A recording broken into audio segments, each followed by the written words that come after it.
Welcome to Internet Safety, hosted by Donna Rice Hughes. Over the next hour, you'll learn practical and crucial tips on how to keep your loved ones safe in the digital world. Now, here is Donna. Hi, welcome everyone to Internet Safety with Donna Rice Hughes, and that is me. We are so happy to be here with you. Thank you for joining us. And we're going to cover a topic that you may not have heard that much about, and that is the invisible population of male victims of sex trafficking. So we oftentimes think of just children and women, but boys and young males are also the invisible victim. And I have someone here who can uniquely speak to us about this, as well as so many other issues. His name is Jerome Elam. I hope I said that right, Jerome. Yes, you did. Good. He's a survivor of child sex abuse, domestic violence, child sex trafficking, and child pornography, which we're now terming child sex abuse material. He was brought up in the South, and he enlisted in the Marines when he was 17 years old. Thank you for your service, Jerome. Thank you. Thank you. And through the experience of serving his country, Jerome found a new beginning and embarked on a new journey where he later got a BS from the University of Florida. He is currently the president and CEO of Trafficking in America Task Force. He's a member of the Organization for Security and Cooperation in Europe, and he has many, many other roles. It would take me a really long time to read them. So Jerome, feel free to share a little bit more of your background if you would like, but you also have many awards, and that's a really long list, but you've done a lot. You've been recognized for your work, and I just want to thank you for what you're going to share with us today through your own story and how that brought you to your current work. So why don't we start with that? Tell us your story. Oh, and Donna, I just want to start off and thank you so much for the work you do. You're such a blessing. I mean, I can just tell you, from my own experience that I wish there was someone like you around when I was a child that stood in the gap and had such a fire from God in their hearts, because that would have made such a difference. And you're making such a difference in the lives of so many children and others right now. I'm just so grateful. And my story is unfortunately one that's far too common because, I was targeted through my mother, who was an alcoholic, pregnant at 17, came from a very dysfunctional family with a lot of physical abuse. And also she was molested when she was a young girl. So my mom had a very chaotic lifestyle, and this predator, just saw, that she was just, off the rails in terms of, not having any grounding. So he began to romance her, and, my mother, didn't have much to offer, but this guy came in, he had money, he bought us things, took us places, and we thought, it was a dream come true. Then after about, around 6 months, he began to molest me. And the way he kept my silence was he told me that he would kill my mother if I said anything about it. And, those of us that come from very dysfunctional settings understand that it doesn't matter how big a train wreck your parents are. As a child, you would lay down your life for them. So he really had my silence, insured by that. And so then, about 3 months later, he started using me for image-based abuse. And then several months later, he introduced me to the pedophile ring that he belonged to. And my initiation was being raped and beaten by all 10 members of that ring. And so the first time that I was actually trafficked at the age of 5 at a truck stop bathroom, I was given drugs, as they often do in human trafficking, to keep me compliant. So I was, molested by a procession of 6 people in a truck stop bathroom. So that, just got worse and worse and worse. And I was trafficked across the whole country, in the back of tractor trailers. And then I began to be, sold to, people who were in power, people who had money. So this went on for 7 years, and there were couple of times where I tried to speak out, and one of them was, I was taken into the ER. Now, when you're a victim of sex trafficking, you're typically given a fake identity. And on one occasion, I was given a fake identity. I didn't respond quick enough to the name I was given. So I was thrown to the floor and kicked and beaten. So I went into the ER with 3 bruised ribs. And while the trafficker left the room to go smoke a cigarette, I told the doctor, look, I'm being hurt. I need help. And I didn't know that this trafficker, I told the doctor that I was accident prone, attention seeking, and told wild stories. So the doctor turned around and told the trafficker what I had said. So I came back 3 hours later with 3 broken ribs. And that was a lesson to me, not to speak out about what's happened to me. So this goes on for, like I said, 7 years, age of 12. So I'm just, praying to God, please, please help me. But I felt so hopeless, Yeah. at that point. So I went to my mother's medicine cabinet, I got a bottle of sleeping pills, and went to the liquor cabinet, got a bottle of vodka, went into my mother's rose garden, which she cared more about the roses she did about me. And I took the sleeping pills and drank the vodka, laid down in the rose garden. And for the first time in my life, I began to feel a sense of peace. And as I drifted off, I heard this voice and I felt this warmth in me. And the voice said, your time on this planet, this earth is not done. I want you to go back and fight for every child, who's being abused and hurt. And, I thought about it later. And this actually was the voice of my friend Steve, who had been murdered in front of me by this pedophile ring. So I woke up, in the emergency room. I'd been gone for 3 minutes, and it was a nurse who was standing there fighting for me, saying, this boy needs help. So she fought with the doctors to get me the help I needed. And so from that day on, my life started over, and I was able to, get away from being sexually trafficked. And so, that's when God just gave me that strength and gave me that purpose. And so I've been fighting ever since that day to really make a difference in people's lives. Jerome, I am just, I'm trying not to cry Yeah. because and I'm sure everybody listening is feeling the same way I am. We're so sorry that this happened to you, Thank you.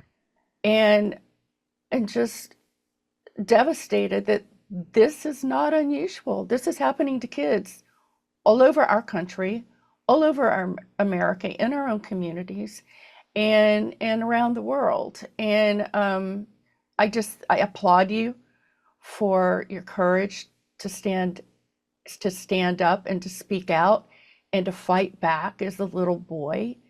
And I just can't even imagine the horror and even the scars now that you may still live with. And I want to talk about that healing for a little bit, but I want to just go back to something that you said, and that I also read on your website, that I am assuming it was mostly men who were abusing Yes. you, but Yes. they were doctors, they were lawyers, they were people that are upstanding people in the community. Can you talk to that? Because isn't there this myth that they're just kind of the seedy little characters, like that old paradigm that we have in our head of, the predator with the trench coat, looking for kids, at the playground. That's not what we're talking about here. I mean, yes, there are those people too, but there are the white collar professionals. Yeah, Donna, these are monsters hiding in plain sight. I mean, we're talking about, doctors, lawyers, people who are unfortunately sit next to you in church. These are people that you would see every day. I mean, we've seen these individuals being unmasked, and I'm so grateful for that, where we have right now, we've got PDD and all these other people who are coming out and all the horrible things they were doing. So there is a cloak of respectability they use to actually perpetrate the darkness that's inside them. So one of the things, you and I know in grooming, I like to say that they don't only groom the child, they groom the people around them. So Yes. they groom all the adults around the child. So if the child tries to speak out, they're not going to be believed. And we know the research says that the average victim of abuse or trafficking has to tell an average of 9 adults before they're believed. And I use it as a reference because when Jerry Sandusky's first victim went to his high school principal and said, Mhm. Jerry Sandusky has molested me, the high school principal said, what do you want to get Jerry in trouble for? He's a great guy. So there's that respectability they use to kind of perpetrate this crime. So that's why this unfortunately goes on for so long. And, children just aren't believed because, they can't fathom, these people, hide so well, they can't fathom how evil they actually are. And then people are so shocked when it kind of comes out. But I've been so grateful that God's given me this purpose to help unmask these individuals and give people, the tools they need to protect their children and stop them from being, groomed and raped and molested.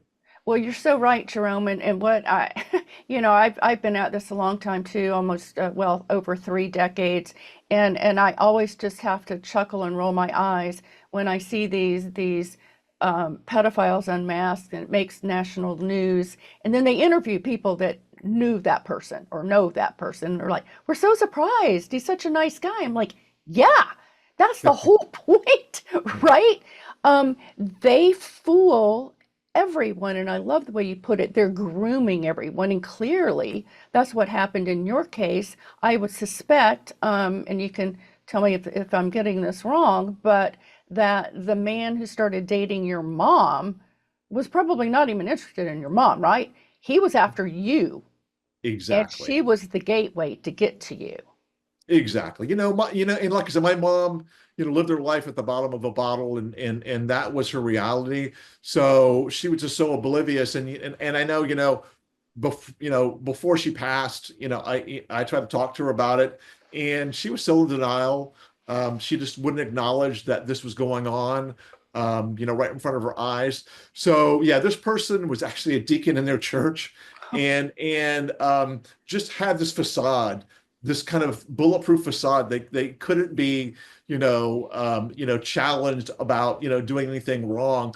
But, and I also want to say that, I was trafficked and abused while I was in school. So there was that facade there, of a quote unquote normal life. But as I tell people, one of the things these sick individuals would do, Donna, is they would choke me unconscious because they got sexual gratification from it. So I would have finger marks on my neck and, button my collar up. And also one of the things that you have to understand about victims of trafficking is that, malnourished, clothes were old and tattered. I would be picked up by different cars every day from school.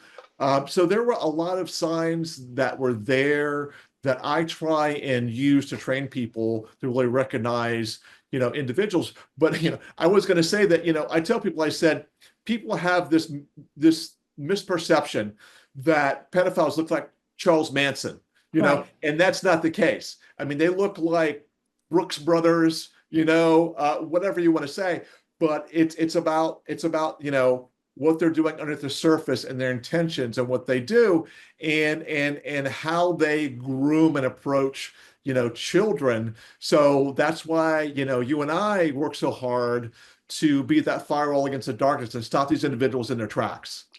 Well, thank you. And you're exposing so much to our audience. And I just, again, I just applaud you. And I want every parent and every grandparent and anyone listening that has a child in their life to realize that your own child isn't immune, nor are the children in your neighborhood, the children that your kids go to school with. This is why it's so important that we are all trained, that we are all educated. And one of the slogans, and Jerome, you know this, but when we talk about this as well, is if you see something, say something. You know, Absolutely.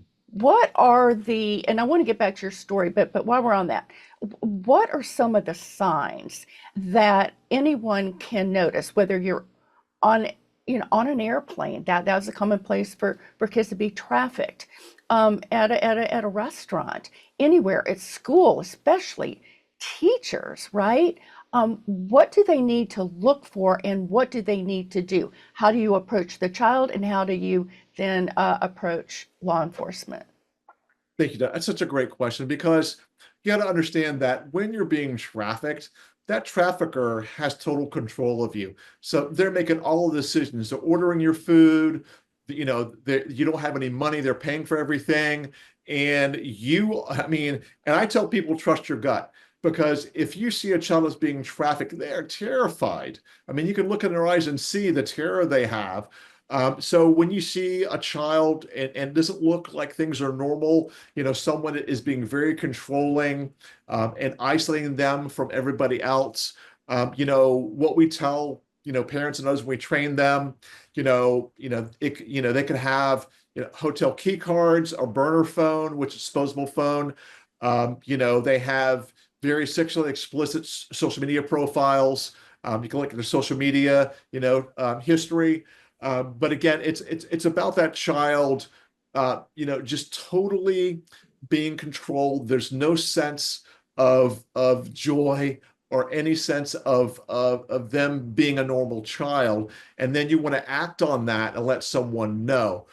Typically, like I say, on a plane, they will keep a child away from other people. They'll keep them in the seat next to them. They won't let their child go to the bathroom. They have to stay there the whole flight and not go to the bathroom. You really have to look and see, just how their will is being taken away from them by this trafficker. Well, thank you for sharing that. And let's go to a school setting as well. So a teacher notices something's off with a Yeah. child. Can that, is it, do you recommend, and I think I know the answer to this, but I want to hear what your thoughts are, that child build a relationship, hopefully has a relationship with that child, make sure the child trusts them, and then how would that teacher then approach the child so the child's not scared to death, right? Yeah. That it's going to get back to the trafficker and they're going to get, more abuse or worse abuse or something else. I mean, what's the step to then, identify if the child's being trafficked and then to get them out of that situation as soon as possible? Don, that's a great question because one of the things that I tell people to understand is that you cannot ask a victim, adult or a child, are you being trafficked? They will know what you mean. I can't tell you how many people I've had over, my 2 decades of being an advocate that have said to me, I just heard your story and realized that I was being trafficked because they don't understand that concept. So what we do is, at a very, basal level, you have to say to the child, do you feel safe? And that is the number one question. Do you feel safe? Do you need help? How can I help you? But it's all about, being kind and being caring, because I will tell you from my own experience, as a child, and this is why I was so easily taken advantage of, I was desperate for affection, like a drowning man's desperate for oxygen. And so I just craved it because I never had it. So if you're kind to a child, even a smile, I mean, that can really be that bridge. But you have to start out with saying, are you safe? Do you need help? Are you afraid to go home? And so those are really questions you build upon and really get more information. I do a lot of training for, child advocacy centers. Yeah. And we both know that, if a child comes into a child advocacy center, that may be the one opportunity you have to help that child get out of the situation, especially as in my case where the family's involved.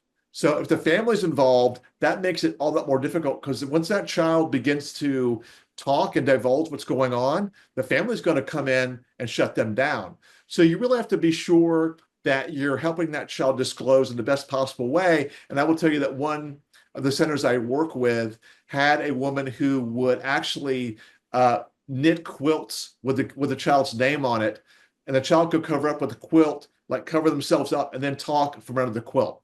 So there are all these ways you help a child feel comfortable and begin to disclose what's going on. But again, that baseline of "Are you safe?" Really does go a long way to help that child begin to disclose. Wow, that's so much. That's so much to take in. But thank you for sharing that. Let's just for the sake of again, I'll just call it sex trafficking 101. All right. define sex trafficking as opposed to child sexual abuse from someone where that child is actually not commercially trafficked? Human trafficking is using force, fraud, or coercion to make someone engage in sexual acts or to engage in labor. So this is someone who's essentially being forced. Again, when you talk about child abuse, that typically is something that's not, doesn't involve money per se. But with human trafficking, someone's being sold, in my case, 10 to 12 times a day, and others more. So someone is actually being sold like a product to multiple individuals and non-family members. So this is one of the big differences. Although I will say that there is a direct link. We both know this, child abuse and human trafficking, because of that in itself. Because, for me, going from an environment where I was being molested by family members into being trafficked, I mean, I was already conditioned to feel worthless. Right. And so that was just that transition, that parallel transition into being trafficked. And I will tell you, and this is the really, hard part, is that the traffickers will most oftentimes show that, pretend to give that child the attention they never had. And then that is the way they groom and lure them in. And once they have them trapped, then that child is forced to do whatever that trafficker wants. I saw on your website that a pimp can make somewhere between $150,000 to $200,000 per child. Oh yeah, and I will tell you that I've read articles that in the UK boys go for 5,000 a night. So that is even more. I mean, that amount has probably doubled by now and gotten even worse because we talk about the dark web, which is which that's a den of depravity if ever was one. And I will tell you that there was a site on the dark web, and this is from Business Week magazine, that was a shopping site for pedophiles, and the youngest age requested for girls was 0, and the youngest age requested for boys was 1. Now, what that means is that, and this is, we both know this, is there's these really disgusting, sick individuals that go after infants and others. So there is this wide, this wide range of just disgusting behavior going on. And, we know from the Jeffrey Epstein case, Justine Maxwell was what we call a procurer. And so there are sites on the dark web where you basically go and say, well, I want, a 5-year-old girl with blonde hair. And these people like Justine Maxwell will go out and find a child like that and send pictures. So they shop for kids. Also, we know that on the dark web, these pedophile chat rooms, I know you know this, and this is very disgusting, is that the entrance fee to get in these pedophile chat rooms is a video of yourself molesting a child.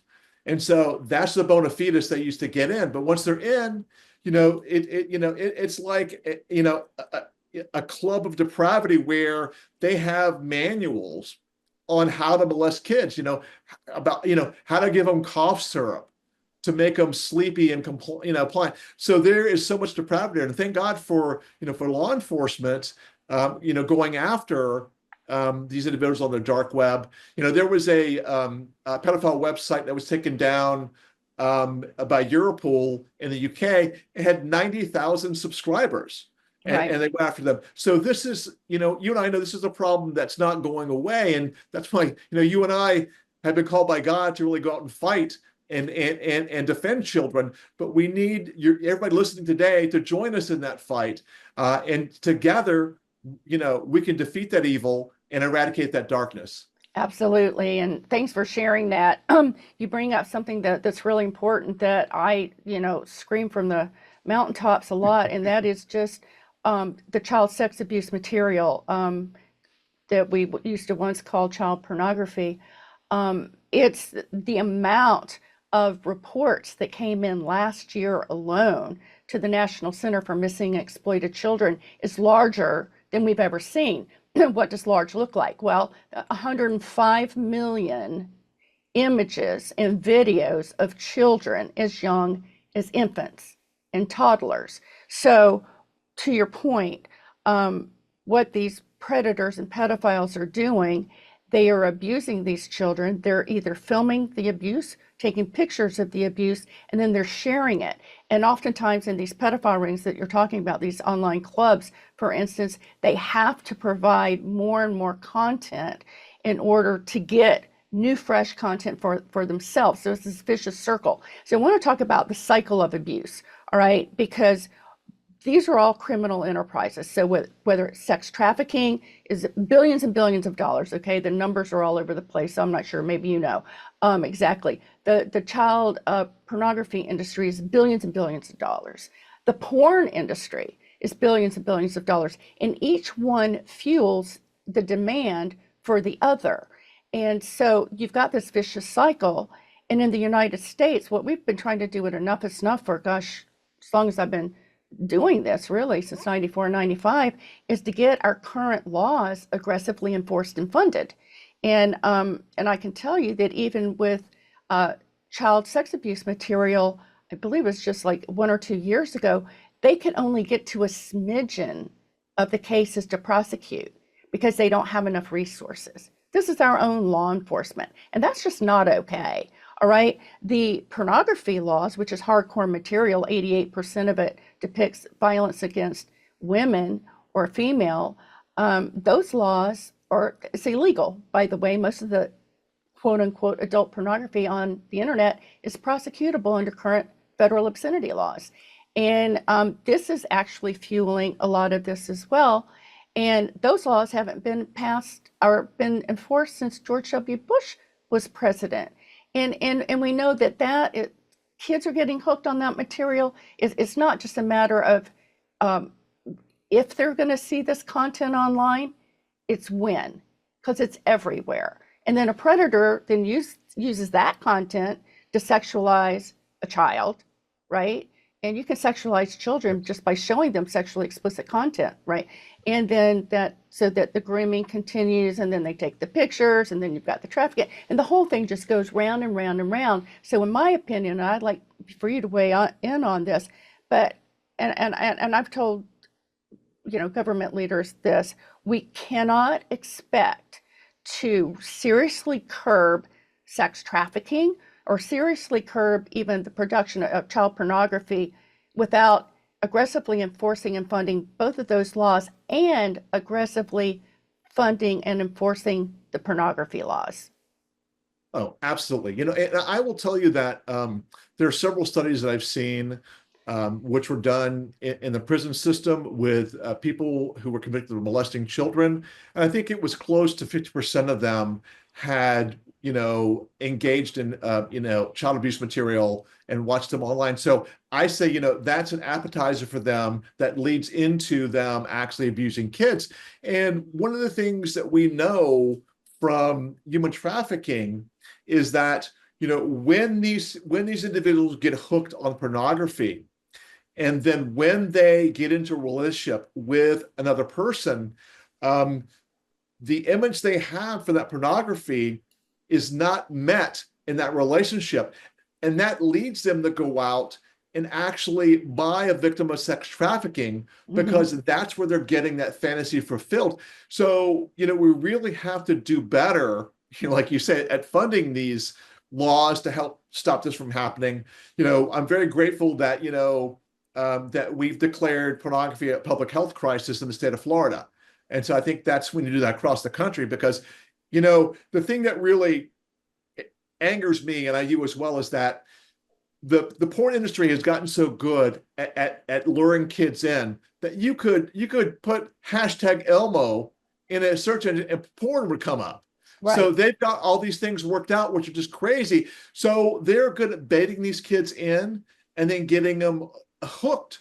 And then these kids aren't able to talk about what's going on with this addiction. So we've just got to do better about shutting this down, because, we can't, put a child or even a young adult through this where they get into this cycle they cannot get out of. And I Right. think, what we do in my work a lot of times is we go in to, middle and high school, and we do what's called healthy relationship training. So we go in and talk to kids about, what's a healthy relationship? Well, it's not watching porn and doing what you see. It's about loving someone. It's about waiting till marriage, and it's about really having that intimacy that's so important in a relationship. Mhm. When there's love, when there's marriage, when everything's right, and not to get in this cycle where you're reaching for this fantasy that you can never attain. Because Don and I, we know there are 9-year-olds looking at Right. porn. I mean, oh my Right. gosh. I mean, Yeah. that's disgusting. So we have got to do better at funding laws, and we have got to do better at pushing back against the porn industry, which is huge. You and I know we've got sex workers lobbying all over the place. So we've got to do better and push back. And I think we've got to make sure that what our kids are seeing, in the entertainment industry, really gives them a better perspective than it does now on relationships and other things. Because I don't see a lot of, movies, TV shows, whatever, that give kids, those good role models that we all need Mhm. in our lives. Yeah, the wholesome, right? When we Yeah. talk to parents, and a lot of our training is, we've got to be careful that it's just like, don't do this, don't do that. We've got to model, what does healthy sexuality look like? What does a loving relationship Yeah. look like? And counterfeiters do this, in law Yeah. enforcement. They go, the best way to teach someone to recognize a counterfeit is to show them the real thing. And Yeah. right, so that's so important. And another thing about exposing kids to porn, their prefrontal cortex, this is not Oh, fully yeah. developed.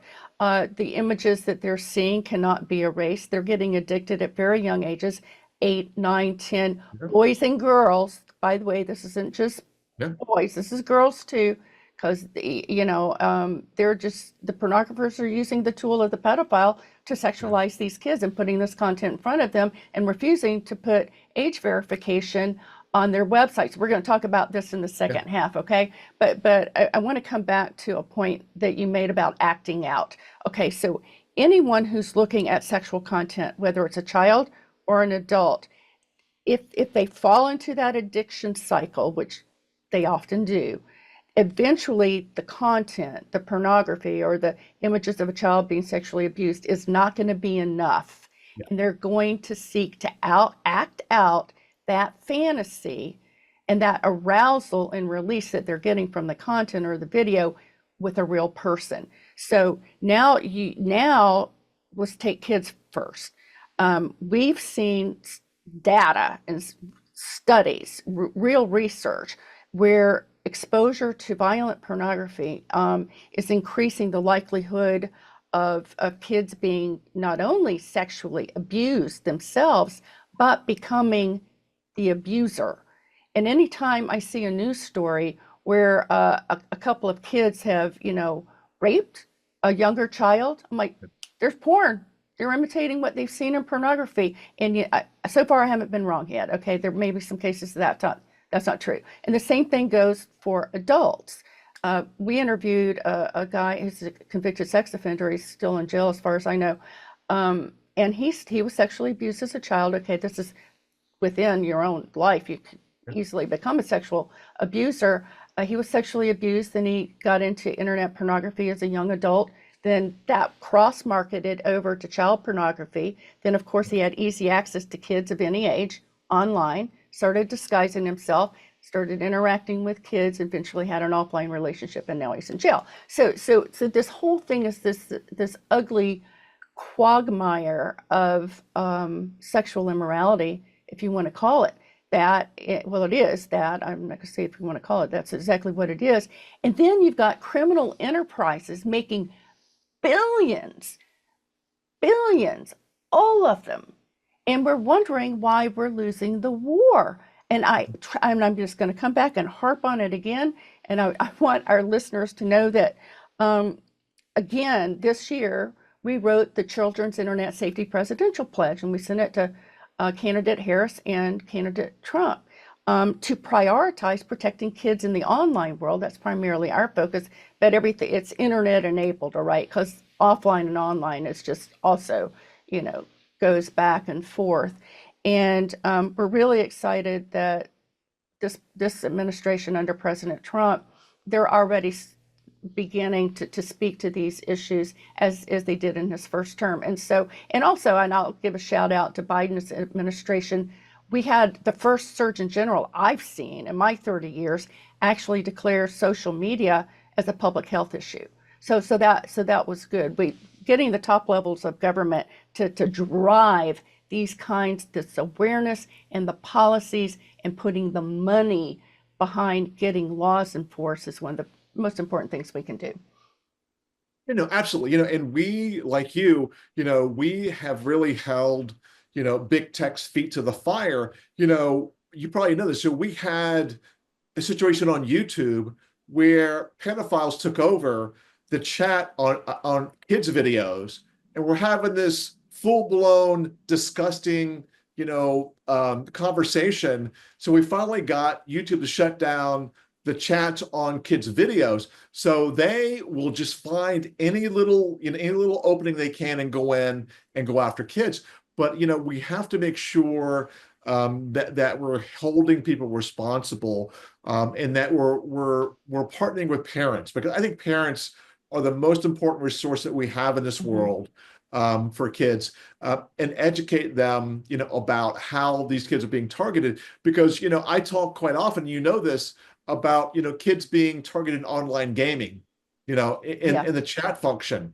Kids will, predators will go in, pretend to be 12-year-old girl, 12-year-old boy, and will target other kids, and we'll just lure them in, and use extortion or whatever, to get them hooked on that. But we have to be very vigilant, in protecting children and even protecting adults, because these people are like sharks 24/7. I mean, this darkness, this depravity, it's always trying to find a way in. But I think with God's light and strength in our hearts, we can defeat any evil.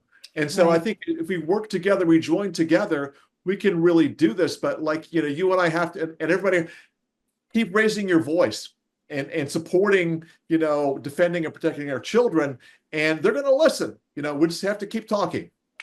You're so right. And our approach, Jerome, and this is really for our listeners, more than anything, really over 30 years on how to prevent the online or the internet enabled exploitation of children and make the internet safer for everyone. You've got to have a holistic approach, right? So our focus is educating, equipping, and empowering parents to be the first line of defense. And we've got programs and all in which we do that. And not just parents, but anyone who is at that digital access point with a child. So that's also teachers, grandparents, anyone in and around the child. And then the second piece is the role of the technology community in corporate America. They need to be doing a whole lot more. We encourage them to develop age verification, safer technologies, safer by design technologies. That's a whole nother thing.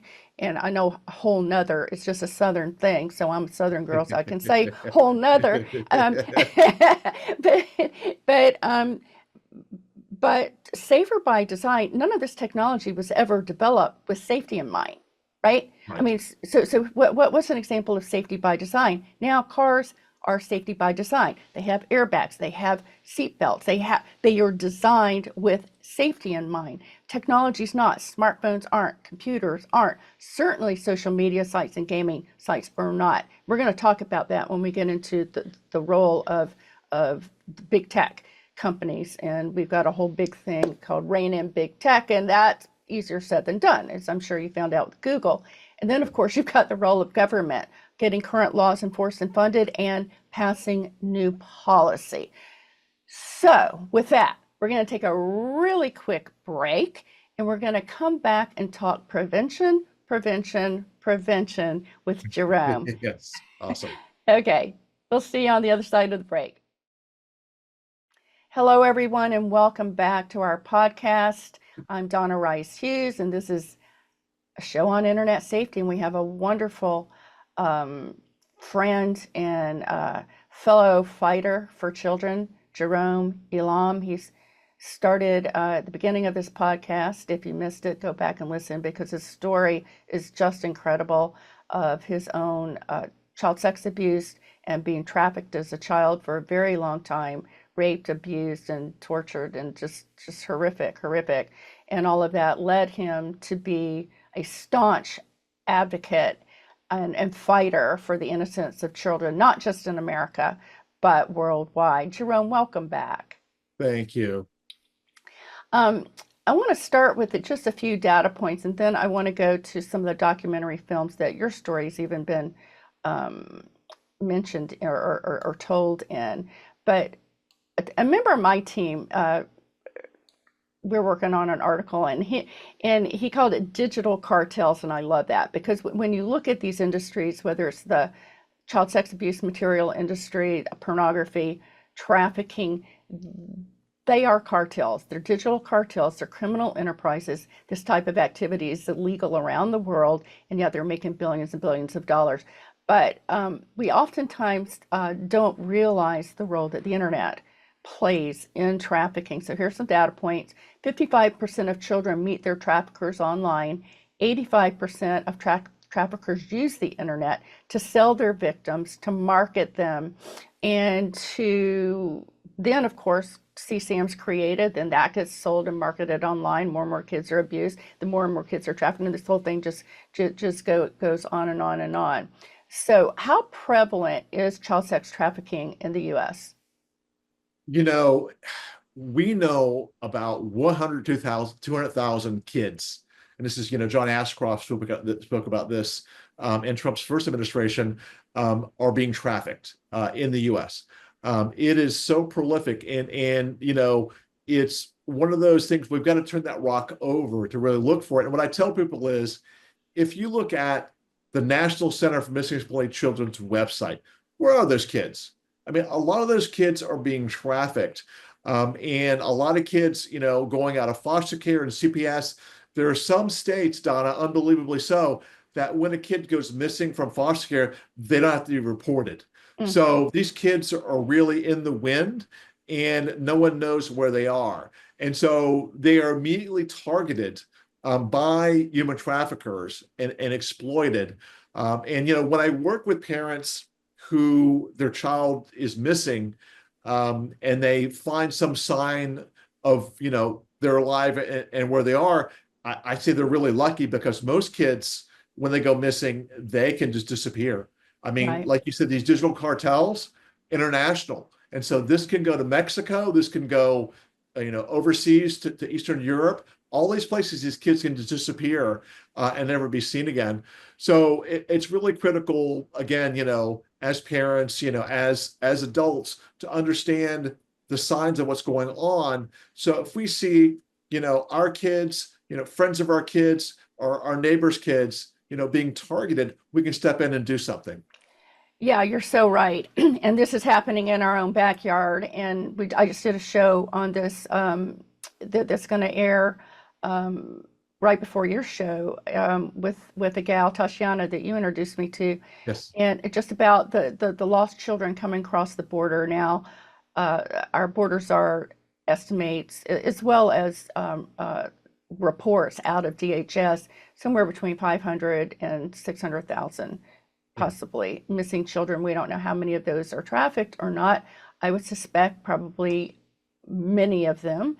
I'm not going to guesstimate, but it's a scary thought to even think about that. So we've got that. And then, of course, we've got our own children are not immune. If your kid's online, then they are vulnerable to a trafficker, a predator, being exposed to pornography, bullying, sextortion. Here's a stat from Internet Watch Foundation. Younger and younger children are being targeted, quote, on an industrial scale by groomers. In 2021, there was a threefold increase in imagery showing 7 to 10 years old. That's CSAM that we've been talking about. So this problem is just escalating. It's not going away, and now here we are. So you tell us about the documentary. I think two now you've been involved with, and your story's Yeah, been told. And I want to yeah, know if those guys who abused you, are they behind bars yet? yes, yes. Good. All right. I'm very grateful in 2015 I did a documentary. It's called The Silence. It's on YouTube if you Google either my name or The Silence. It won awards at 50 film festivals, was screened at the Cannes Film Festival, was nominated for an Oscar. And it's myself and three female victims. And what the director did, which is so brilliant, is she got actors who were the same age as we were when we went through this abuse, and they are in this documentary, but it's our voices telling the story. Oh And so my. that's The Silence, which but I will tell you, I will warn you, as I always do, it's a very evocative, powerful documentary. So please make sure you're in a safe space, and it can really be triggering, so you have to be careful. But I'm really grateful for Cleo Tellier, who's 19 years old, out of film school in Toronto, had a family member who was abused, used her anger to make this very beautiful and informative documentary that's out there. And then, I was very grateful that Discovery Channel approached me about a documentary about two individuals who were just unfortunately very notorious, John Wayne Gacy and Dean Corll. And the name of the documentary is The Clown and the Candyman. Mm. And it's available to stream on Discovery Plus, or if you have it on demand, you can get it there as well. But these two individuals, we're talking about 30 plus young boys that they actually raped and murdered. And there are more out there they haven't found yet. So this was talking about, and this tied into my situation being trafficked, because these were national networks. And we know there's this they call him the snake of snakes, John Norman, who ran a service that involved, Florida, where I was, and other states, where he essentially, and it was called the Odyssey Club. And so he would essentially just sell young boys across the country, and had a newsletter that he would send out that, had language that would talk about, being able to access these young boys. He died in prison, thankfully. But this documentary just talks about, how these individuals were, just stealth predators. And it took the police, the relentless pursuit of law enforcement, which we're so grateful for, to bring these individuals down. And I will tell you, in one case, it was the fact that they found in John Wayne Gacy's coat pocket a receipt for film development back in the old days when I grew up, where you take your film to the photomat. They Right. found a film receipt from one of the victims that he had murdered. And that led the police to dig deeper. And they found, I don't know how many, 20 or so young boys buried underneath his floorboards. Then he had them in a boat shed on the beach. So this talks about, this documentary talks about, law enforcement and others and their pursuit of these individuals, and, what they were able to do, kind of hiding in plain sight. Because again, like we went back to in the beginning, Donna, I mean, John Wayne Gacy was, involved in politics, well respected in the community, but no one checked up on him to see that he had a sexual assault conviction in another state. Mhm. So, he was right there in front of people's eyes. And then it took all this for him to eventually get caught, and 30 lives have been lost. So, and then they called, Dean Corll the Candyman, because his parents had a candy shop, and he would take candy to the kids on the playground. So Yeah. he was again going after, young boys and raping and murdering them. So this is just, really trying to pull back the curtain on this, on these dark individuals. And there's something that is called the dark triad, which is a psychological diagnosis where it's like narcissism, psychopathy, and all these other things combined. And these are just evil to their core, very manipulative, and they're able to just bend people to their will and fool people.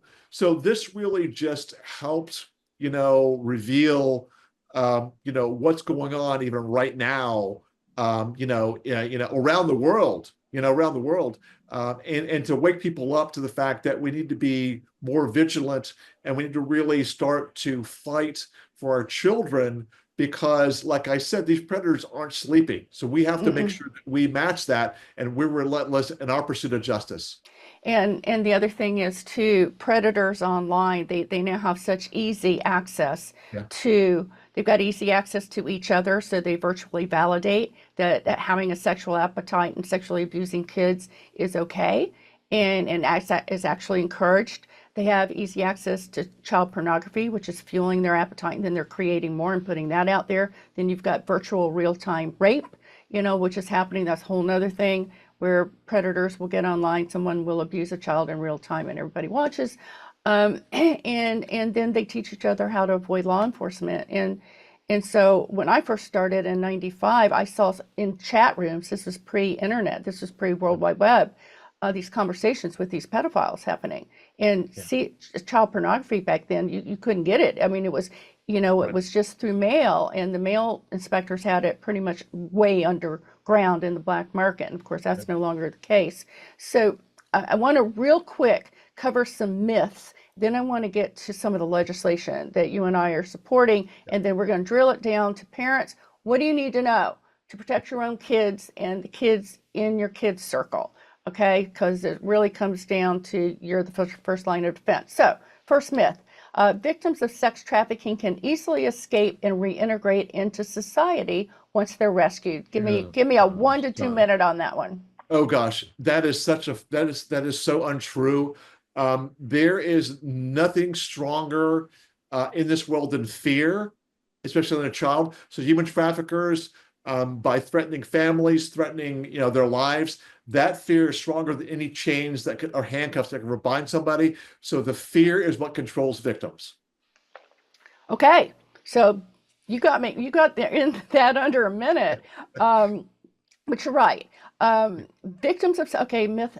myth. Victims of sex trafficking will always seek help or try to escape. No, absolutely not true. I mean, one of the things that I've actually worked on legislation for is forced addiction, where what happens is human traffickers will forcefully addict even a child to heroin or whatever to use to control them. So they hook these children and they prey upon everybody, but they isolate that person away from their families, so they have no place to go. And so they become trapped. They also use that shame factor, especially in men and boys. They say, I'm going to tell people that you're out selling yourself, you're doing this willingly. Or the other thing, which is why victims are so scared of law enforcement, I'm going to tell the police they're going to lock you up for the rest of your life for going out and having people pay you to sleep with them. So all these ways they just kind of control you. And I think it's less than 1% in my case for child sex trafficking get out. So it's a prison that's almost inescapable. One of the questions I was going to ask you at the top, and you just reminded me of it, is this term child prostitute. Yeah. I mean, that should never be used, right? What is a more appropriate term for child abuse? Okay. I say child abuse or child rape, or child trafficking, because no child has a choice in that matter. I mean, that's just the Pretty Woman, kind of thing where we can get into that. But it's really just so demeaning and does such a disservice to victims that term should never be used. I mean, it's child victim, or child abuse victim or child trafficking victim, because that term does not apply to children. Absolutely. Thank you. Thanks for clarifying that. So if any of our listeners ever hear anybody say that, or you're tempted to use that, no, nix it. Nip that one right in the bud. Okay, we're going to talk about 3 pieces of legislation that is before us now at the federal level and state level. First is take it down. So this deals with deep fake content, which is non-consensual content, it could be AI generated content. And Melania Trump, our first lady, just spoke out about this at a roundtable this week, actually. Well, actually, when this airs, it's going to be a few weeks, but about the atrocity of this and why she's supporting Take It Down. It was a bipartisan bill that passed out of the Senate. It's now in the House. President Trump also mentioned it in his joint session recently, that it's important to get this bill passed out of the House so he can sign it into law. So, Jerome, 2 minutes on this from your perspective. It's so critical because one of the really disturbing things that's going on is they're using AI to generate, child abuse material by changing the images to get around the law. And so this is something that we really need to address. Also, the deep fake, just taking individuals who are doing normal things and making it seem like they're engaging in sex acts. I mean, we have to really shut this down because this is just skirting the law. And again, one of the things that you and I have to do is help Congress, make the law keep up with the technology, because technology moving so fast, we have to make sure that we're keeping up with it. Yeah, and there's no question about that. And one of the things that we put in the presidential pledge was specifically to look at the current child pornography or CSAM laws and have those apply to AI generated CSAM. So that's something that needs to be done. That's also a little bit different than this deep fake law. So folks, if you have access to your member of Congress in Washington, in the House, let them know you want this law passed and signed into law. All right, next is the App Store Accountability Act. I really like this one. We are part of this organization, this group of many groups. I think there's over 50 orgs now, organizations supporting this. And here's what it is. All right, anybody out there uses any type of app or social media app, what have you, you go typically to the Google App Store or the Apple App Store.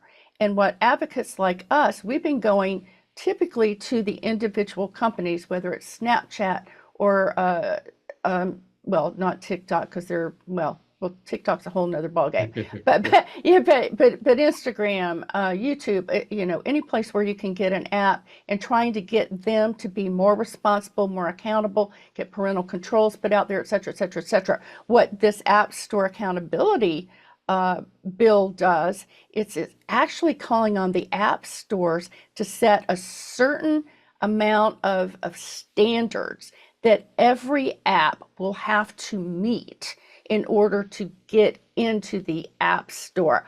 I love this idea. It's going to make online parenting so much easier. And who's resisting this, Jerome?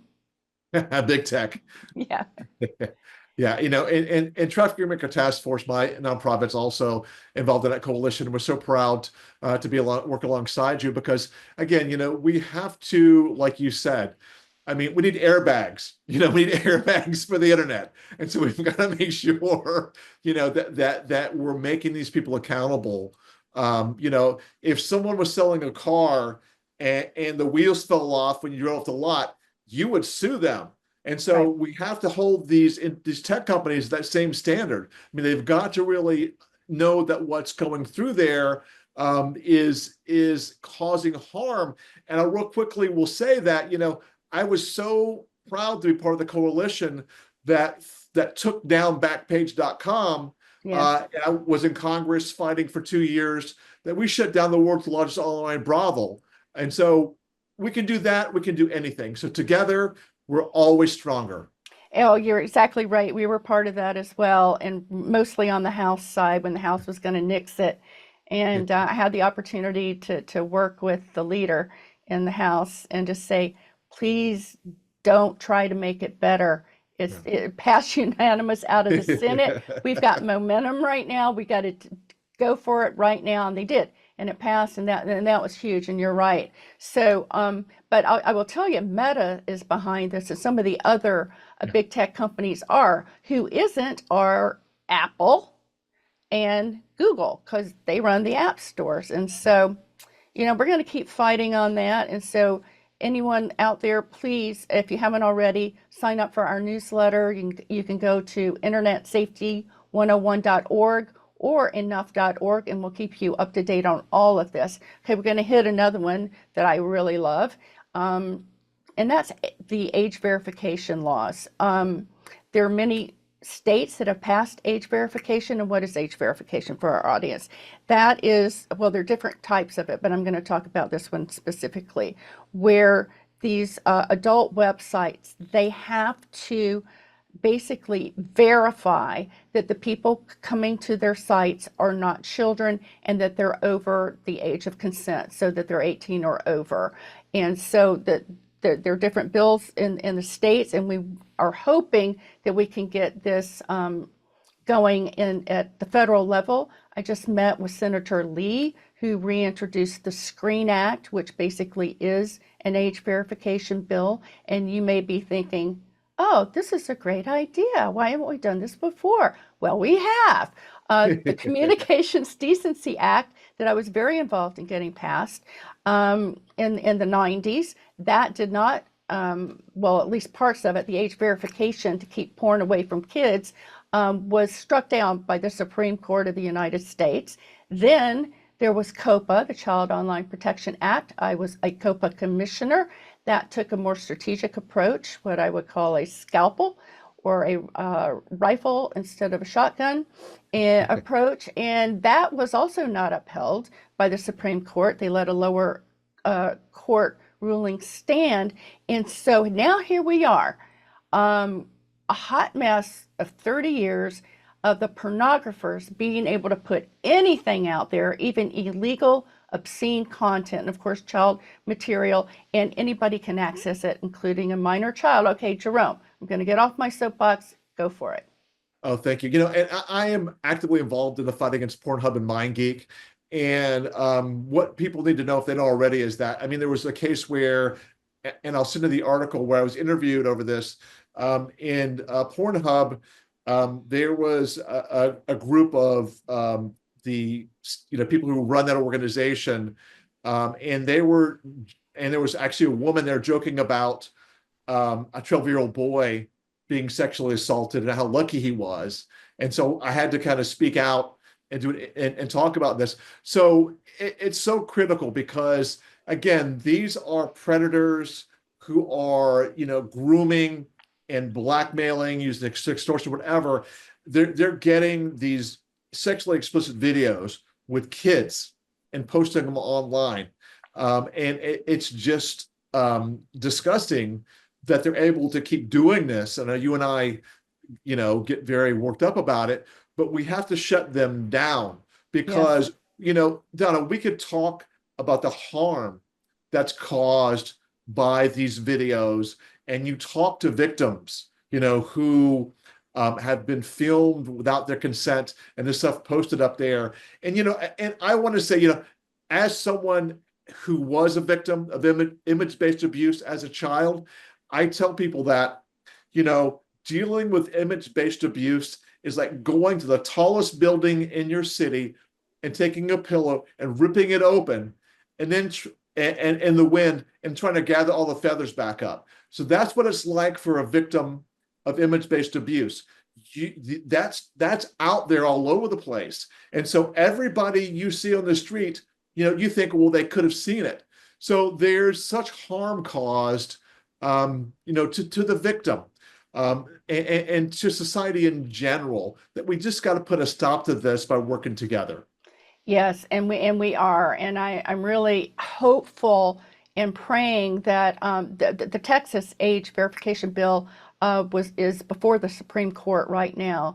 I'm sure you watched the hearing, as did I, and so I'm really hoping for a favorable outcome there, where they will uphold Texas age verification bill, because there are multiple other bills in multiple other states, so we're all waiting for the Supreme Court decision that basically is just saying, yeah, these states can actually require these pornography sites to age verify. And and you go, well, why? I mean, that's just kind of common sense, right? We're in this age of common sense right now. Yeah, it is common sense, but it's the same age-old argument, Jerome, that you've heard and I've heard for all these decades we've been doing this is like, oh, what about the privacy of the adults who don't want their privacy to be exposed if they're going to these sites? Well, hello, the porn sites already know who you are, Yeah. adult. So that's a stupid argument. It doesn't hold water. And I am Yeah. glad that Pornhub said, hey, you know, you're not going to let us in Florida, you're not going to let us in Texas. Fine, we're just going to shut it down. Good, Yeah. good riddance. All right. Exactly. So in we also at Enough is Enough have a shutdown Pornhub Yeah. petition that you can sign. And Yes. we'll put this back up there. It's different than the Trafficking Hub one, Jerome. And the reason it's different is that this is targeted to DOJ Yeah. to enforce the CSAM laws, the trafficking laws, and the obscenity laws in the United States. Yes. So we can't just, this goes back to our cycle of abuse. We've got to get that pornography and the obscenity laws enforced at the Department of Justice. Okay, so we're going to go right to parents are the first line of defense. So give us your top 3 tips, Jerome, for what parents can do to protect their own children. And I'll follow up with mine and then we'll do a wrap. Thank you, Donna. I'm just going to say this to me, this is just the Rosetta Stone. Love your kids unconditionally. Because I will tell you that, I spent 25 years with a trauma therapist working through what happened to me. And there was a long time where I would ask, why am I here and others aren't? And we came down to the fact that I had one person, a great aunt, who loved me unconditionally. That was the armor. That was the strength in my heart that got me through the darkest times. So love your kids unconditionally, first and foremost. I annoy my kids every day by telling them I love them at least 5 or 6 times, but I'm going to continue to do that. Also, secondly, communication. Talk to your kids. Find out what your kids are into. I mean, my kids, I was amazed, like to watch other people play games on YouTube. So I talk to them about YouTube videos or video games. Make that connection. Give them a doorway to talk to you. If anything is going wrong in their lives, they can talk to you. So always have that communication. Third, if you're going to have a computer in your house for your kids, put it in the living room where you can see it, in plain sight. And you don't have to, snoop as to what your kids do, but have a talk with them. And again, don't candy coat it. I mean, research shows that you have to be straight with them about what's going on. And I do training in middle and high school with kids, and I ask them to be an ally in this fight against the darkness, against these predators, and say, look, it's not you. It's these predators who are trying anything they can, and they're so manipulative to get to you. You have to help us fight them. So make your kids an ally, treat them, like they can make a difference, and they can actually help in this fight, and love them unconditionally. That can definitely change the world. Oh, I'm so glad you said that because that's so important. And that's one of the best lines of defense is to have that open, honest relationship with your kids Yeah. and let them know that they're probably going to come across pornography. They're probably going to have someone sex them. They're probably going to be bullied. They're probably, going to be approached by a predator, and that you want them to come to you, and that you're not going to freak out as a parent. You're not going to take their technology away. You're not going to do all these things. You're going to listen, and you're going to work together as a team. So that is so huge. I'm going to add just a few more points. And I love the computer in the public area. That was the first tip we gave in 1994, 95 when and now you've got, 2 kids, everybody's got 3 devices, a smartphone, a laptop, a computer, and a gaming device. They're all internet connected. So think about culling that down. And I would also say no technology in the bedroom, especially not a smartphone. So I'm going to give some technology tools real quick. Put on the filtering at the strictest level if you even let your kids have internet access. And that will help block a lot of the pornography, even though they can do some workarounds. But that's a really good and important thing to do. Turn on the monitoring. That helps you see where your kids are going. If they're tempting to go someplace where you told them not to, if they're trying to download an app that you said, no, you can't use TikTok or you can't use Snapchat, that will help you. And let them know you're doing this, okay? Because you're their parent and you bought the technology. Oh, by the way, all right? So it's not really their phone, it's your phone that you gave them. So, and then turn on the time controls and encourage your kids to spend less time on technology and more time outside, more time in face-to-face, more time really interacting with others and in a good and a fruitful and a healthy way. So Jerome, we're going to wrap. We've gone a little over and we could probably go another couple hours, so I'm going to have you back. But let everyone, give everyone your website so they know how to reach you. It's traffickingamerica.taskforce.org. And if I can say really quickly, another tip I would give, which is from my own personal experience, make sure your kids know that no matter what they tell you, you won't get angry. Because I found my kids said, you're going to just get mad at me and say, no, if you tell me, I won't get angry. If you don't tell me, then I'll get angry. So I think that's really important. No smartphones at the dinner table. Yes. Amen. I'm going to amen to that one too. Okay. Thank you so much, Jerome. And to everyone else, please share this podcast. We need you. You are our distribution. And share it on social media. Share it through email. Let people know about it. We've got a lot of other ones too. Sign up for our free information at internetsafety101.org. We've got parent guides, quick guides, any area your kids can get into trouble online. We've got prevention tools to help you and prevention resources. And until next time, if you see someone without a smile today, give them one of yours. Thank you, everyone. Thanks for tuning in to today's episode of Internet Safety with Donna Rice Hughes, designed to educate, equip, and empower you to keep your children and family safe in the digital world. Until we talk again, have a beautiful and safe week.